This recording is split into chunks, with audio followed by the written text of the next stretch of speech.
cedo a palavra ao advogado do autor, ao doutor André, para a sustentação oral. Senhor presidente, egrégia turma, eminente desembargador relator, doutor procurador de justiça. Primeiramente, uma indagação para reflexão, que, na nossa opinião, é fundamental para o deslinde dessa controvérsia. Qual o valor probante de um documento expedido por um órgão público por meio dos seus agentes? Qual o valor probante de tais documentos atestando um fato ou atestando uma circunstância? Muito bem, vamos aos fatos. No ano de 1993, o autor, Alcido Nilson, realizou alguns negócios jurídicos com os réus. Na verdade, 2 aquisições de propriedades rurais no município de General Carneiro. O primeiro imóvel, de 3.802 hectares, era um imóvel composto por várias matrículas, todas elas registradas no primeiro ofício de Barra do Garças, Mato Grosso. O segundo negócio diz respeito a uma área de 1.993 hectares, que são contíguas a essa de 3.802 hectares, e que foi registrada e matriculada no RGI de Barra do Garças, sob o número 35522. Essas 2 aquisições geraram 2 contratos. Infelizmente, em relação a esses 2 negócios jurídicos, houveram litígios. Primeiramente, em relação à área de 3.802 hectares, houve um litígio onde se discutiu uma cláusula contratual que não foram cumpridas pelos réus. Qual seja, de que no ano de 1994 os réus deveriam pagar uma dívida referente a uma hipoteca que estava registrada na matrícula do imóvel. E o Alcido Nilson, o autor, ele efetuou os pagamentos das parcelas devidas pela aquisição dessa propriedade. Entretanto, os réus não cumpriram, não quitaram a obrigação e não conseguiram, dessa forma, levantar a hipoteca. Consequentemente, houve uma discussão judicial a respeito disso, e esta corte, por meio da sua sexta Câmara Cível, nos autos de apelação número 21254/2012, relatado pelo desembargador Guilmar Teodoro Borges, entendeu que realmente razão assistia ao autor, ao Alcido Nilson. Por quê?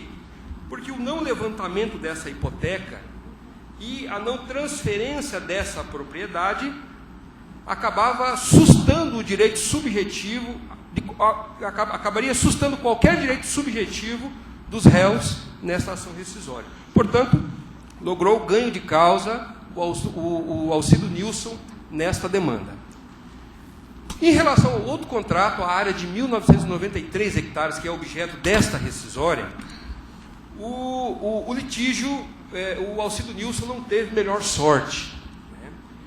Na verdade, essa ação ela foi julgada favorável aos réus, porque entenderam que a alegação do não cumprimento do contrato de compra e venda não era subsistente, ou, na verdade, não foi provada de acordo com as regras do direito processual civil. E essa ação foi julgada procedente em favor dos vendedores, do réu nesta ação. Houve um recurso de apelação, e esse recurso de apelação, a sentença ela foi mantida. E, em relação a esse contrato, em relação a essa ação, em relação a esse acórdão que foi proferido aqui pela segunda Câmara, da segunda Câmara Civil dessa Corte, é que versa a presente ação rescisória. Na verdade, um relatório sucinto dos fatos. Em 93, houve a aquisição. Essa aquisição, o preço era para ser quitado em 6 parcelas. Na terceira parcela, o Alcido Nilson suspende os pagamentos. Qual a razão? Foi constatado junto ao Instituto de Terras de Mato Grosso que esse contrato não poderia jamais ser cumprido pelos réus. Por quê? Porque o título de propriedade que eles possuíam é um título que decorre de uma alienação que não existiu. E como foi descoberto isso? Os réus, por meio de um procedimento administrativo junto ao Intermate, protocolaram uma solicitação de que as suas áreas não fossem realizadas nenhum tipo de levantamento topográfico sem a sua autorização. E para isso juntaram uma certidão de inteiro teor do Intermate, onde nessa certidão constaria ali a venda dessa propriedade a ele e à sua sogra. Entretanto, por força do destino, esse procedimento administrativo acabou tramitando nas mãos de um servidor chamado Carlos Alberto de Barros, que é um geógrafo, e que seria um pretenso signatário dessa certidão. Esse servidor pegou a certidão e, analisando ela de forma minuciosa, constatou que a assinatura que estava posta ali não era sua. E após pesquisa junto aos arquivos do Intermate, constatou que aquela certidão não existia, que era objeto de uma falsificação grosseira. Esse servidor emitiu aí o parecer dentro desse processo administrativo.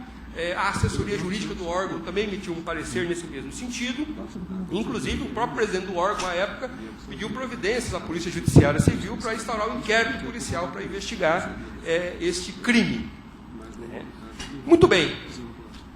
De posse dessas informações, o Alcido Nilson suspende os pagamentos e, dessa forma, inicia-se um litígio judicial, litígio esse em que esses documentos não foram considerados como prova suficiente para ele alegar a exceção do contrato não cumprido. Então, em cima disso, voltamos à indagação que foi feita no início.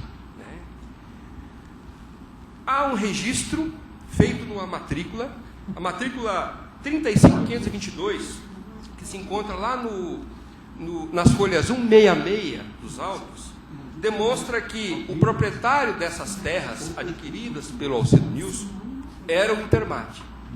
E que essa propriedade ela teria sido vendida para a sogra dos réus e, consequentemente, a sogra dos réus alienaram para os réus. Analisando detidamente esse registro,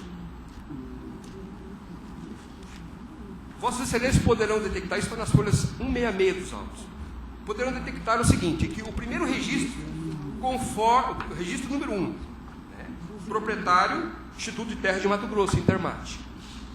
Registro 1. Conforme certidões de números 32 a 34, expedida pelo Intermate, o proprietário vendeu a totalidade do imóvel à senhora Alzira Gonçalves. Na verdade, essas certidões é o título que foi registrado na matrícula para alienar a propriedade dessas áreas para a senhora Alzira, sogra dos réus, e, consequentemente, propiciar a sogra dos réus alienarem para os réus. Muito bem. Essas certidões de 32 a 34 são exatamente as certidões que foram detectadas junto ao Intermate, que elas são inexistentes. Posteriormente a isso, foi pedido uma